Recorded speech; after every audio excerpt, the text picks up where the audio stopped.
पाकिस्तान एक ज़रई मुल्क है और हमारी ज़राअत का 53% से ज़्यादा का जो शेयर होता है, वो लाइवस्टॉक के थ्रू आता है।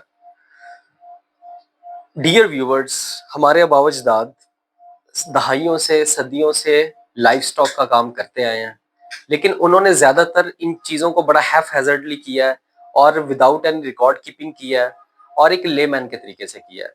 जब हम एक चीज़ को कारोबारी नुक्ता नज़र से देख रहे होते हैं और एक कॉर्पोरेट बिजनेस के तौर पर रन करने की तरफ आ रहे होते हैं, तो हमें हर चीज का ख्याल रखना पड़ता है। उसके अंदर हम एक लेमैन के तरीकेकार से नहीं चीजों को चल सकते। उसके अंदर प्रॉपर प्रॉफिट एंड लॉस का कैलकुलेशन होती है, उसकी प्री प्लानिंग होती है, उसकी बजटिंग होती है और अब हम उसी के बारे में डिस्कस करने वाले हैं।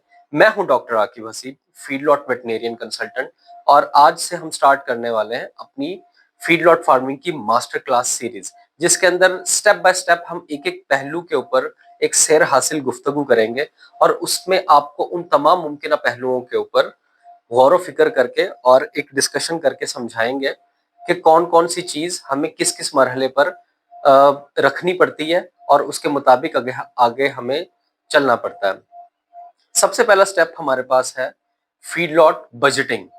सबसे इंपॉर्टेंट चीज हमारी बजट है कि हम जिस चीज के ऊपर पैसा लगाना जा रहे हैं हमें प्रॉपर पता हो कि हमने कौन कौन सी चीज के ऊपर कितने पैसे लगाने हैं। इसके अंदर एनिमल्स के हर्ड का साइज आ जाता है, उनके ऊपर मेडिसिन की कॉस्ट आ जाती है, उसकी फीड की कॉस्ट आ जाती है और उसके बाद उसके ओवरहेड्स के खर्चे आ जाते हैं। ओवरहेड्स के खर्चों में और काफी चीजें आ जाती हैं, तनख्वाहें आ जाती हैं मुलाजिमों की, उसके अलावा आपके यूटिलिटी बिल्स आ जाते हैं, आपके पास और मजीद अखराजात आ जाते हैं। ये आपके ऑपरेशनल एक्सपेंसेस होते हैं। एक आपके एक्सपेंसेस होते हैं जो कैपिटल एक्सपेंसेस होते हैं, जिनको आपने ऑपरेशनल एक्सपेंसेस से पहले एलोकेट करना पड़ता है और उसके अंदर आपके फार्म की कंस्ट्रक्शन आ जाती है, उसके अंदर आपकी फीडिंग ट्रफ्स आ जाती हैं, उसके अंदर आपके पेंस की पार्टीशन आ जाती है, उसके अंदर आपके बेडिंग जो शेड की बेडिंग है उसके ऊपर लगने वाले अखराजात आ जाते हैं।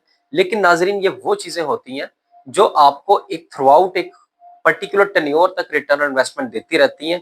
ये इस तरह की चीज नहीं होती कि आपने कोई फीड खरीदी है और वो एक पर्टिकुलर टाइम पे एनिमल ने कंज्यूम कर लिया है। ये चीज साल हर साल चलती है। जैसे एक शेड की कंस्ट्रक्शन के बाद वो सालों तक और समटाइम्स 10-10 साल तक आपको वो अपने प्रॉपर स्ट्रक्चर में होता है और उस पे एनिमल की हाउसिंग प्रॉपर हो सकती है और वो वन टाइम इन्वेस्टमेंट होती है।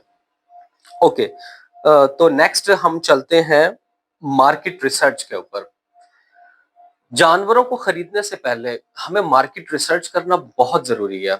उसके लिए आपको ये देखना जरूरी है कि आपका फार्म किस लोकेलिटी पर है, आपका फार्म किस जगह पर है और उस जगह के करीब लोकल कैटल मार्केट्स जो हैं वो कौन सी हैं और उन कैटल मार्केट्स में आने वाला जानवर कैसा है और उन उस जानवर के अंदर किन खसूसियात का होना जरूरी है जो कि आपके बिजनेस के लिए बहुत इंपॉर्टेंट है।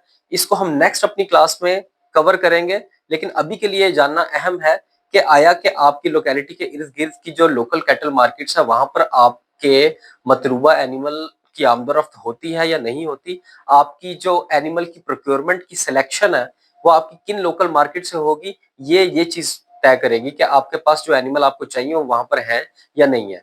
दूसरा, आपका जो एनिमल आपने सेल करना है उसका स्लॉटर हाउस से फासला कितना है, क्योंकि नाजरीन जो डिस्टेंस है एनिमल्स की मूवमेंट का वो बहुत इंपॉर्टेंट होता है।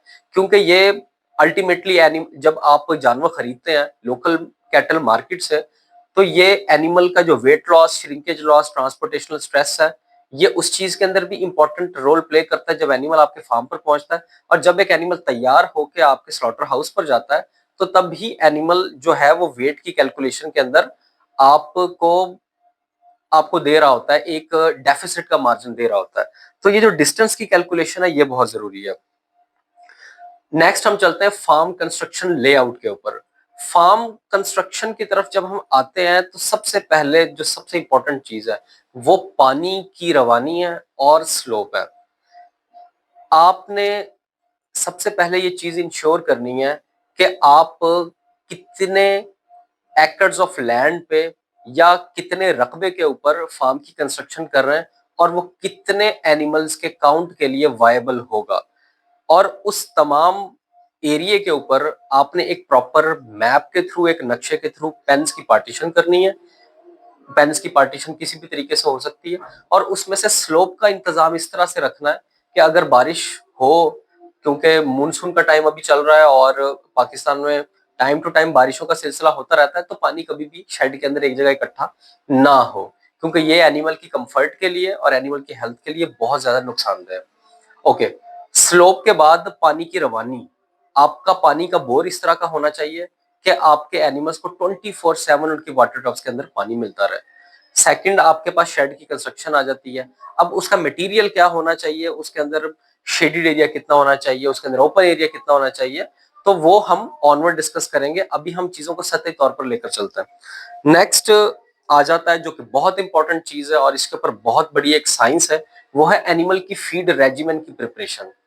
जो एनिमल को फीड आप देते हैं, एनिमल को जिस तरह हम इंसानों को जो न्यूट्रिशनल प्रोफाइल होती है, विटामिन्स हैं, प्रोटीन्स हैं, हमारे पास मिनरल्स हैं और बेतहाशा चीजें होती हैं, मैक्रो और माइक्रो न्यूट्रिएंट्स हैं। Same is the case with animals. Animals को भी अपने फीडिंग राशन के अंदर प्रोटीन का एक स्पेसिफिक पोर्शन चाहिए होता है, एनर्जी का एक स्पेसिफिक पोर्शन चाहिए होता है, उसको भी विटामिन चाहिए होते हैं, मैक्रो और माइक्रो मिनरल चाहिए होते हैं, ऐश चाहिए होती है और बेतहाशा और चीजें होती हैं। और ये चीजें हार्ड एंड फास्ट रूल नहीं होती, ये उनके एनिमल के बॉडी वेट के हिसाब से, एनिमल जिस लोकेलिटी में रखा गया, फार्म की क्लाइमेट कंडीशन के हवाले से, उसके थर्मो न्यूट्रल जोन के हवाले से ये चीजें चेंज होती रहती हैं। तो इस चीज का पता होना बहुत जरूरी है। तो आपके स्टार्टर, ग्रोवर और फिनिशर, 3 फेजेस के अंदर एनिमल की फीड का राशन चलता है और इन तीनों के अंदर न्यूट्रिशनल प्रोफाइल चेंज होती है। इसके अंदर एनिमल के ड्राई मैटर इनटेक के मुताबिक उसकी फॉर्मुलेशन की जाती है और with the passage of time उसके अंदर कमी बेशी की होती रहती है एनिमल के रिस्पॉन्स को देखकर। सेकंड चीज, द लास्ट, जो last but not the least, वो है हमारी रिकॉर्ड कीपिंग। अगर हमने अपने फीडलॉट फार्मिंग के बिजनेस को प्रॉफिटेबल बनाना है, तो हमें एक एक चीज, एवरीथिंग रिकॉर्ड में लानी पड़ेगी। उसके अंदर फार्म के खर्चों को से लेकर, हमने लेबर को मजदूरी दी है, हमारी लेबर कॉस्ट कितनी आई है, हमारे यूटिलिटी बिल्स कितने गए, अगर फार्म रेंट पे, उसके रेंट का कितना खर्चा गया है, एवरीथिंग हमारी डॉक्यूमेंट होनी चाहिए, ताकि एंड पे जब प्रॉफिट एंड लॉस की शीट बने, तो उसके अंदर हमारा प्रॉफिट ही हो, लॉस ना हो, या अगर हो भी तो हमें उस चीज का पता हो कि हमने कौन सा ऐसा फैक्टर मिस किया था जिसकी बिना पे हमें रिजल्ट्स मिले। Thank you so much. Next video में आपको ज्वाइन करेंगे।